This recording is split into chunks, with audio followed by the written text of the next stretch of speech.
the first person to visit Owen Mercer's new ranch, did not come to welcome him. She came carrying enough money to make him leave. Colorado Territory, 1889. The old Dawson Ranch had stood empty for almost 7 years. Once, it had been one of the strongest cattle places in Pine Ridge Valley. It had wide grazing fields, a deep creek, 2 barns, and a small wooden house facing the mountains. Then 3 terrible years changed everything. First came the drought. The creek became a thin line of muddy water. Grass turned brown before summer ended. Then a winter storm buried the valley under snow for nearly a month. Hundreds of cattle died, and many ranchers lost everything they owned. Silas Dawson held on longer than most men. He sold his best horses, borrowed money from the bank, and worked until his hands could no longer close properly. It was still not enough. One cold morning, he locked the ranch house, climbed onto a wagon, and left Pine Ridge Valley with his wife and 2 children. No one had lived there since. The bank tried to sell the property several times, but every buyer saw the broken fences, the fallen barn roof, and the fields covered in wild brush. They all rode away. Owen Mercer did not ride away. He stood beside his tired brown horse and stared across the empty land. The south fence had almost vanished. Half the barn roof lay inside the barn. One wall of the house leaned toward the ground. The well pump was rusted, and the cattle pens were buried beneath weeds. It looked ruined. To Owen, it looked like a beginning. He was 31 years old and had spent 13 years working on other men's ranches. He had slept in bunkhouses, barns, line cabins, and once beneath an overturned wagon during a snowstorm. He had saved every dollar he could. He did not drink. He did not gamble. He owned 2 shirts, 1 coat, 1 horse, and a worn saddle that had belonged to his father. His savings came to $530. The bank wanted $500. Owen paid the money and signed his name. When he walked out of the bank, he had $30 left, a tired horse, and 190 acres that no one else wanted. He arrived at the ranch before noon. For several minutes he stood in the main field without moving. Wind passed through the tall, dry weeds. A loose piece of wood knocked against the barn. Somewhere near the creek, a bird called once and became silent. Owen removed his hat. "My father would have liked this place," he said quietly. His father had died when Owen was 16. He had been a poor farmer, but he had taught his son that land did not have to be rich to become valuable. It only needed someone willing to stay when the work became hard. Owen put his hat back on and looked toward the south fence. The fence had to come first. If the fence was not strong, he could not bring cattle onto the land. Without cattle, he could not make money. Without money, he could not repair the house or barn. That night, he slept on the floor of the ranch house, beneath a roof that leaked in 3 places. At sunrise, he began working. He pulled old posts from the ground, cut new ones from fallen pine trees, and carried them to the south field. His hands were already bleeding by noon, but he wrapped them with cloth and continued. He had just placed the 4th post when he heard a horse approaching. The sound came from the road, beyond the broken gate. Owen stopped working and looked up. A young woman rode toward him on a tall black horse. The animal's coat shone in the morning sun. Its saddle was made from fine dark leather, and the silver pieces on the reins were polished. The woman sat straight in the saddle. She wore a deep green riding dress, brown gloves, and a narrow hat held in place by a ribbon. Her dark hair was tied behind her head. She did not look lost. She looked like someone who had come with a purpose. Owen placed the hammer beside the fence post and waited. The woman stopped several feet from him. "Are you Owen Mercer?" she asked. Her voice was calm, but her eyes studied him closely. "I am. My name is Clara Bellamy." Owen knew the name. Everyone in Pine Ridge County knew the Bellamy name. Clara's father, Charles Bellamy, owned more than 6,000 acres north of the Dawson Ranch. He had hundreds of cattle, 3 large barns, and enough money to control nearly every cattle deal in the county. People called him the King of Pine Ridge. Owen wiped his hands on his trousers. "What can I do for you, Miss Bellamy?" She looked around the property before answering. "My father heard you bought this ranch." He heard correctly. He also heard what you paid. Owen's face remained still. Clara opened a small leather bag hanging from her saddle. She removed a folded bank paper. "My father is offering you $800 for the land." Owen stared at the paper. He had owned the ranch for less than 1 day, and Charles Bellamy was offering him $300 more than he had paid. For a man with only $30 left, it was a large amount of money. Clara continued, "You can take the money, keep your horse, and leave today. My father will handle the bank papers." Owen picked up his hammer. "No." Clara blinked. "You should think before answering." "I already thought. You have not even looked at the offer." "I heard the number." Her eyes moved toward the broken barn. "The east roof is gone. The well may be dry. The south field floods in spring, and the north pasture has not held cattle in years." "I know. The house may not survive another winter." "I know that too." Clara studied him. "Then why refuse?" Owen placed the new fence post into the hole. "Because I did not spend 13 years saving money, so I could sell my dream after 1 day."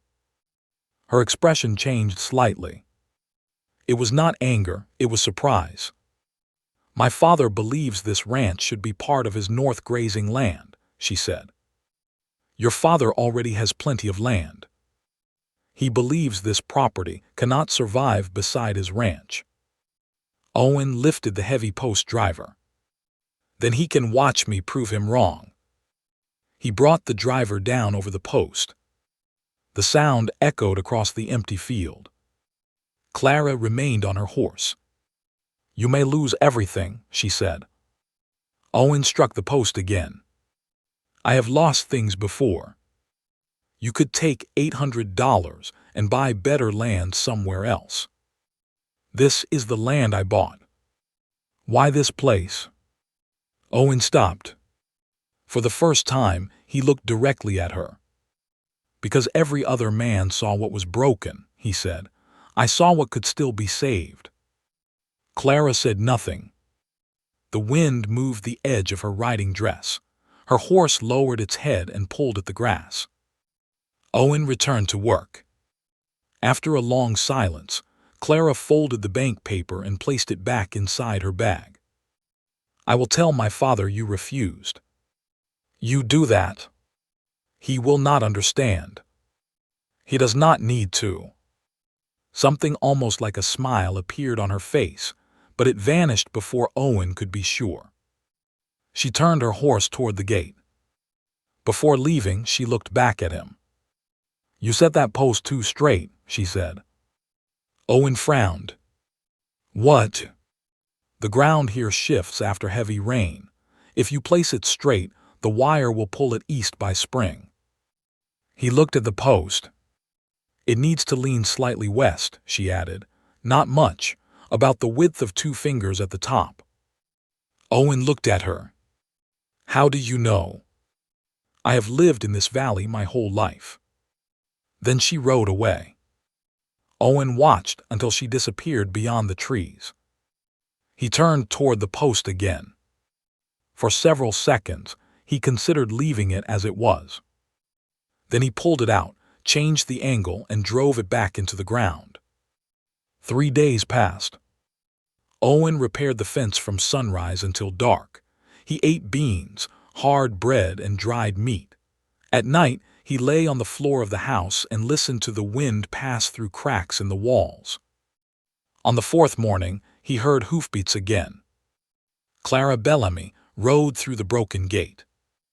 This time she carried no bank paper. She wore a plain blue dress, old riding boots and work gloves. A coil of wire hung from her saddle. Owen leaned on the post driver. "Did your father raise the offer?" "No." "Then why are you here?" Clara dismounted and tied her horse near the fence. "I came to see whether you corrected the post." Owen pointed toward it. She walked over, placed both hands on the wood and tested it. "You leaned it too far." Owen crossed his arms. "You said 2 fingers." "I said about 2 fingers." "That sounds the same." "It is not the same." She removed one glove and held out her hand. "Give me the shovel." Owen stared at her. "You rode across the valley to fix one fence post." "No," she said. "I rode across the valley because my father said you would be gone before the end of the week." She looked toward the long broken fence stretching across the south field. "I wanted to see if he was right." Owen handed her the shovel. Clara began digging around the post.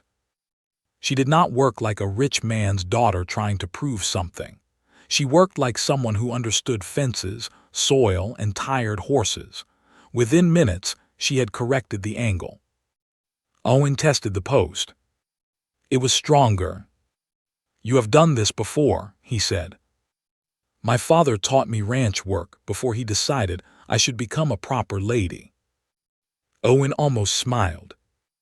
"Did becoming proper make you forget?" "No." She picked up the coil of wire from her saddle. "Where does the next section begin?" Owen looked toward the distant ridge. "It is nearly half a mile." Clara put her glove back on.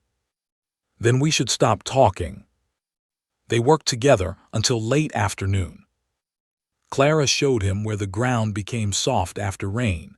Owen taught her a faster way to brace a corner post. She corrected him twice. He corrected her once. Neither of them apologized. When the sun began sinking behind the mountains, they sat on the fence rail and drank water from Owen's canteen.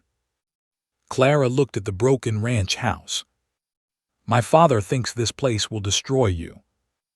"Maybe it will." "That does not frighten you." Owen looked across the land. "It frightens me plenty." She turned toward him. "Then why stay?" "Because being afraid of losing something is not a reason to never build it." Clara became quiet. Far in the north, a man sat on a gray horse near the ridge. Neither Owen nor Clara saw him. The rider watched them for several minutes. Then he turned toward the Bellamy ranch and rode away quickly. Clara stood and brushed dust from her dress. "I should go. Will you come back?" The question left Owen's mouth before he could stop it. Clara looked at him. "Do you need help?" "I did not say that."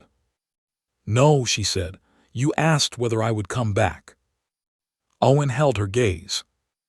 Clara walked toward her horse. "I may return Thursday." She mounted and rode toward the gate. Owen watched her leave. Then he looked north toward the Bellamy land. He did not know a ranch hand had seen them. He did not know Charles Bellamy was about to learn that his daughter had spent the day repairing a poor cowboy's fence. And he did not know the millionaire rancher had already decided what he would do if Owen Mercer refused to disappear. Charles Bellamy learned about Clara's visit before supper. The ranch hand who had watched from the ridge stood inside Bellamy's study with his hat in both hands. Charles listened without interrupting. His face stayed calm while the man described Clara working beside Owen Mercer, carrying wire, digging around posts, and sitting with him at sunset. When the report ended, Charles dismissed him. He remained behind his desk for several minutes. The study was the largest room in the Bellamy house. Shelves covered 2 walls. Ranch maps hung beside framed cattle records. Everything in the room showed what Charles had built during 35 years of hard work. He had arrived in Colorado with 1 horse, a bedroll, and $40. Now he owned 6,000 acres. He had fought drought, thieves, banks, and winter storms. He had buried friends who had not survived the same years. He had promised himself that his only daughter would never know the fear of having nothing. That promise had slowly become a rule. Clara would marry a man with land, money, and a respected name. She would not spend her life repairing broken fences beside a cowboy who had used nearly every dollar he owned to buy abandoned land. Clara entered the study after supper. "You sent for me," she said. Charles closed the account book in front of him. "You went back to the Dawson place." "The Mercer Ranch," Clara corrected. Charles's expression hardened. "It was the Dawson place for 30 years. Owen bought it. It belongs to him now." "You worked there all day." "Yes." "You will not go again." Clara did not raise her voice. "You sent me there with money because you thought he would leave. I sent you because I believed he would listen more carefully to you. He listened, he said no." Charles stood. "He has $30 to his name and a ranch that will require thousands. He has skill. Skill does not replace money." "No, but money does not replace skill." Charles walked toward the window. Beyond the glass, his barn stood beneath the evening sky. Ranch hands moved between the buildings. Horses filled the corrals. Everything was ordered, strong, and paid for. "That man has nothing to offer you," Charles said. Clara looked at her father. "He has not offered me anything." "He will." "You do not know that." "I know men." Clara stepped closer. "You know business, you know cattle, you know land. That does not mean you know what every man will do." Charles turned. "I know what poverty does to a family. So does Owen. That is exactly why you should stay away." Clara held his gaze. "You began with less than he has." The words struck harder than she intended. Charles became very still. "That was different." "How?" "I was building something." "So is he." Charles pointed toward the door. "This conversation is finished." Clara did not move. "I am 23 years old. You are my daughter. Both things are true." Charles's voice lowered. "You will not return to that ranch." Clara looked at him for a long moment. Then she turned and left without answering. The next Thursday, Owen expected her. He told himself he did not. He worked on the west corner of the fence and checked the road each time he heard a sound. By noon, no rider had appeared. By late afternoon, he stopped looking. He finished alone. Clara did not come Friday either. On Saturday morning, Owen was repairing the cattle pen when he heard several horses. Clara Bellamy rode through the gate with 3 ranch hands behind him. Owen placed his hammer on the rail. Charles dismounted and studied the property. The south fence was nearly complete. The broken gate had been repaired. Brush had been cleared from the creek path. A small patch on the house roof stopped the worst leak. "You work quickly," Charles said. "I work every day." Charles looked toward the fence. "My daughter helped." "She did." "She will not help again." Owen's jaw tightened. "That is between you and her." "It became my concern when she began spending time on this land." Owen stepped down from the cattle pen. "Mr. Bellamy, I did not ask her to come the first time."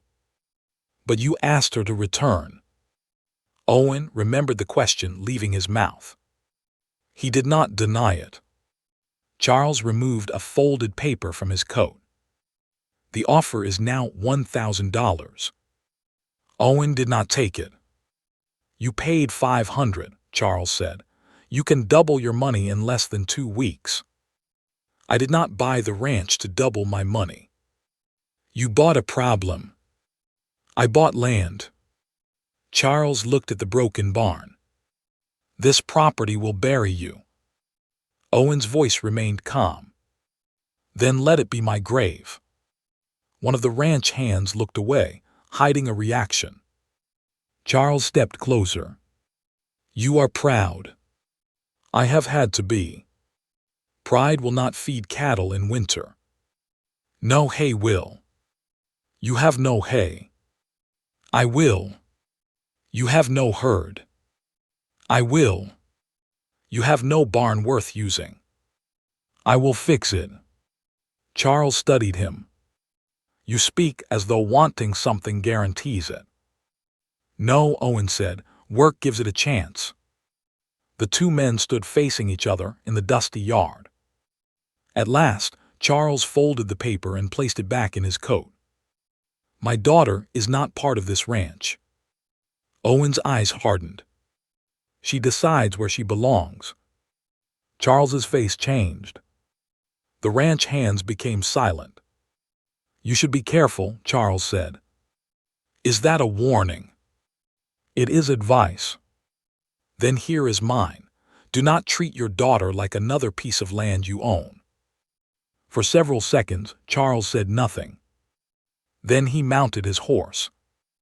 Before leaving, he looked back. You may believe courage is enough, Mr. Mercer. Winter will teach you otherwise. Charles rode away with his men. Owen watched them disappear. His hands were shaking, not from fear but from anger. He picked up the hammer and returned to work. Clara came the next morning. She rode fast and alone. When she dismounted, Owen saw anger in her eyes. My father was here. Yes. What did he say? That you would not return. Clara removed her gloves. He was wrong. Owen looked toward the road. He may send men again. Let him. He could make trouble with the bank. You own the deed. He could block cattle sales. I know buyers in Denver. He could turn the county against me. Clara stepped closer. Are you asking me to leave? Owen looked at her. No. Then stop listing reasons I should. He turned toward the unfinished fence. For the rest of the morning, they worked without speaking much. Near noon, Clara noticed Owen pressing one hand against his side. You are hurt. I pulled something lifting a rail. When? Yesterday. You should rest. I have work. You also have ribs. They are still there. Clara took the hammer from his hand. You are impossible. So I have been told. She drove the next nail herself. Owen sat on the rail and watched her. You should not have come, he said. Clara continued working. Because of my father. Because this will become harder. She stopped. It already is. Owen looked down at his hands. I cannot offer you what he can. I have not asked you to. You grew up in a house with servants. I grew up on a ranch. You have never had to wonder whether there would be enough food in February. No. I have. Clara placed the hammer down. Owen, look at me. He did. I know you are poor. He almost smiled. You say that plainly. I am trying to. She stepped closer. I know the roof leaks. I know the barn may fall. I know you count every nail before using it. I also know you listen when someone knows more than you. You work until the job is done. You care for land no one else wanted. Her voice softened. My father has everything. He still does not understand that. Owen stood. For a moment, neither of them moved. Then a loud crack came from the north field. Both turned. One of the old cottonwood trees near the creek fell across the fence. The horses tied nearby pulled against their reins. Owen and Clara ran toward the sound. The tree had crushed 20 feet of new fencing. Worse, it had broken the bank beside the creek. Water rushed through the damaged ground and spread toward the lower field. "If that bank opens farther, the south pasture will flood," Clara said. Owen grabbed a shovel. They worked for hours. They dragged branches away, packed dirt against the broken creek bank, and placed stones where the water was strongest. Owen's injured side grew worse, but he refused to stop. Dark clouds gathered above the mountains. Clara looked west. "Rain is coming." "How much?" "Enough to finish what the creek started." They worked until the first drops fell. The storm arrived quickly. Rain turned the yard into mud. Water rose against the temporary bank. Owen carried stones while Clara packed them into place. Then the ground beneath Owen's boot collapsed. He fell into the creek. The current caught him and pulled him beneath the broken tree. Clara screamed his name. She ran along the bank and saw his hand appear once between the branches. Without stopping to think, she jumped into the water. The current struck her hard. She caught a low branch and reached for Owen's coat. His body was trapped beneath a thick limb. "Owen, wake up." He did not answer. Clara pulled until her arms burned. The branch shifted slightly. Owen's head rose above the water, but his eyes remained closed. Clara wrapped one arm around him and held the tree with the other. The rain became heavier. The creek continued rising. Then she heard horses approaching through the storm. Charles Bellamy appeared on the ridge with several ranch hands behind him. He saw his daughter in the rushing water. He saw Owen trapped beneath the tree. For one terrible second, Charles did not move. Then he jumped from his horse and ran toward the creek.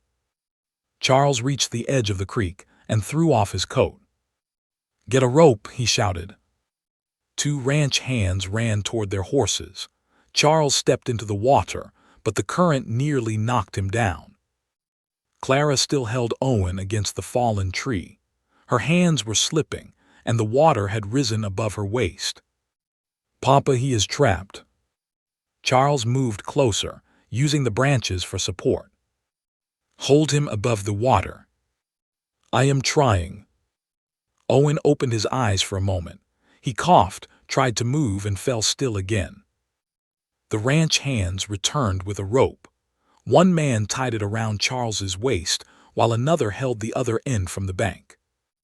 Charles pushed through the water until he reached Clara. He placed one arm around his daughter and looked beneath the surface. Owen's coat was caught under a broken branch. "I need the knife," Charles shouted. A ranch hand threw him a knife wrapped in cloth. Charles caught it and cut through the heavy coat. The current pulled Owen free at once. Clara lost her hold. Owen's body moved downstream, but Charles caught his shirt with one hand. "Pull," he shouted. The men on the bank pulled the rope. Charles held Owen while Clara held Charles. Inch by inch, the 3 of them were dragged from the creek. They collapsed in the mud. Clara crawled toward Owen. "He is not breathing." Charles knelt beside him. He pressed both hands against Owen's chest. Water came from Owen's mouth, but he still did not move. "Again," Clara said. Charles pressed harder. Owen coughed suddenly and rolled onto his side. Clara placed a hand against his face. "Owen, can you hear me?" His eyes opened slowly. "You jumped in after me," he whispered. She laughed and cried at the same time. "You would have done the same."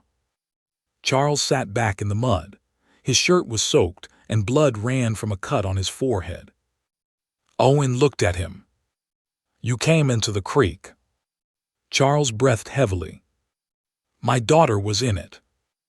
Owen managed a weak smile. That makes sense. Charles stared at him for a moment. Then he looked toward the broken creek bank. The temporary wall of dirt and stone was beginning to fail. The pasture will flood, Owen said. You can barely breathe, Clara said. The cattle pen is lower than the house. If the bank breaks, the water will reach it. Charles stood and turned toward his men. Move Mercer's cattle to the north ridge. Take every horse and wagon out of the lower yard. The ranch hands obeyed at once. Owen tried to stand. Clara pushed him back down. You are not working. It is my ranch. And it will still be your ranch tomorrow. Charles looked at Owen. She is right. Owen stared at him. Charles offered his hand. Do not make me say it twice. Owen took it. Charles helped him stand and placed Owen's arm across his shoulder. They walked toward the house while the storm covered the valley. The creek broke through the bank before midnight. Water crossed the south field and filled the lower cattle pen, but Charles's men had moved the animals in time. The new fence survived. The corner posts bent under the pressure, but they did not fall. Owen watched from the porch beneath a blanket. Clara sat beside him. Charles stood near the steps, looking across the flooded land. The posts held, Charles said. Clara set the angle, Owen answered. Charles looked at his daughter. I taught her. Clara smiled faintly. Yes, you did. The storm passed before sunrise. The ranch was damaged, but it was not destroyed. Part of the south pasture stood beneath water. The cattle pen needed to be rebuilt. The creek bank had to be raised with stone before the next heavy rain. Owen walked the property slowly that morning. His side hurt. His lungs burned when he breathed deeply. Still, he noticed what remained. The house stood. The barn stood. The cattle were safe. The fence was still in the ground. Charles walked beside him. You will need a proper stone wall along the creek, Charles said. I know. You cannot build it alone before autumn. I will find a way. Charles stopped. You say that often. Because I usually do. Charles looked toward the damaged field. My men will help. Owen shook his head. I cannot pay a full crew. I did not say anything about payment. Then I cannot accept. Charles's face hardened. Clara watched the two men. Papa, she said quietly. Charles raised one hand. No, let him finish. Owen looked at the millionaire rancher. I will not take charity. Charles stepped closer. This is not charity. My daughter nearly died in that creek because she was helping you save this land. You nearly died trying to protect it. I helped pull you out. That makes this matter partly mine whether I like it or not. Owen remained silent. Charles continued. You can repay the labor after your first cattle sale. No interest. Owen thought for a moment. That would be a business agreement. Yes. With the terms written down. Yes. And I choose how many men I need. Charles almost smiled. You bargain while standing in mud with a blanket around your shoulders. I have only $30. You had $30. Owen looked toward Clara. She was trying not to smile. 4 men for 5 days, Owen said. 6 men for 1 week. 5 men for 6 days. Charles held out his hand. Agreed. Owen shook it. The work began the next morning. Bellamy Ranch hands brought wagons filled with stone. Owen directed the building of the new creek wall. Clara worked beside him. though she no longer allowed him to lift anything heavy. Charles visited each afternoon. At first he came only to inspect the work. Then he began staying for supper. He and Owen spoke about cattle, grass, winter feed, and the price of lumber. They did not speak about Clara. They did not need to. By the end of August, the stone wall stood strong along the creek. The cattle pen had been rebuilt on higher ground. Owen repaired the barn roof with lumber he bought on credit from the mill. He also purchased 6 young cattle. It was not a herd, but it was a start. One evening, Clara found Owen standing beside the south fence. The sunset covered the valley in orange light. The repaired field stretched toward the mountains. "You have been quiet all day," she said. "I have been thinking. That can be dangerous." Owen smiled. Clara stood beside him. "What were you thinking about?" He looked at the ranch house. "The roof still leaks near the kitchen." "I know. The barn needs another wall." "I know that too. I may not make much money for several years." "I know, Owen." He turned toward her. "I cannot promise you an easy life." Clara's eyes softened. "I have never asked for one. I can promise you work." "I noticed. I can promise that I will listen when you tell me a post is leaning wrong. That is important." He took her hand. "And I can promise this land will always be cared for." Clara looked at their joined hands. "Are you asking me something?" "I am trying." "You are taking a long time." Owen drew a breath. "Clara Bellamy, will you marry me and help me build this ranch?" She answered before he finished. "Yes." Owen stared at her. "You did not let me complete the question." "You are moving too slowly." She put her arms around him. He held her beside the fence that had brought them together. They were married in October at the small church in Pine Ridge. The morning was clear and cold. Clara wore her mother's cream-colored dress. Owen wore a dark coat borrowed from the town doctor. Charles Bellamy did not arrive before the ceremony. Clara stood inside the church with her flowers in her hands. She looked toward the door several times but said nothing. When the music began, she prepared to walk alone. Then the church doors opened. Charles entered wearing his best coat. Every person in the room turned toward him. He walked to Clara and stopped in front of her. "I was wrong," he said quietly. Clara's eyes filled with tears. Charles looked toward Owen, waiting near the front. "I believed a man's value was measured by what he owned." He offered his arm. "I forgot it is measured by what he refuses to abandon." Clara took his arm. Together they walked down the aisle. When they reached Owen, Charles held his gaze. "My daughter chose you," he said. "Do not make her regret it." "I will spend my life making sure she does not." Charles nodded once. It was not a warm blessing, but it was honest. For Owen, that was enough. Owen and Clara remained on the abandoned ranch. They renamed it Willow Creek Ranch. Charles offered them land beside his northern pasture, but Owen refused. Clara refused with him. They wanted to build something that belonged to both of them. The first winter was difficult, but they were prepared. The barn stayed dry. The creek wall held. Their cattle survived. By the 3rd year, 6 cattle had become 38. By the 5th year, Willow Creek Ranch was known across Pine Ridge County for strong horses, healthy cattle, and fences that never leaned after spring rain. Charles came for Sunday supper twice each month. He always inspected the south fence before leaving. One evening, he placed his hand on the first post Clara had corrected years earlier. It was still solid. "Good angle," Charles said. Clara smiled. "About 2 fingers."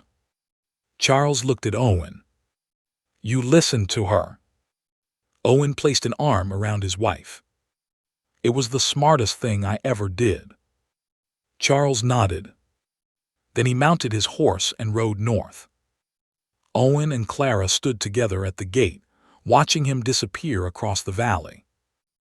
Years earlier, Owen had arrived with $30, one tired horse, and a ranch no one wanted.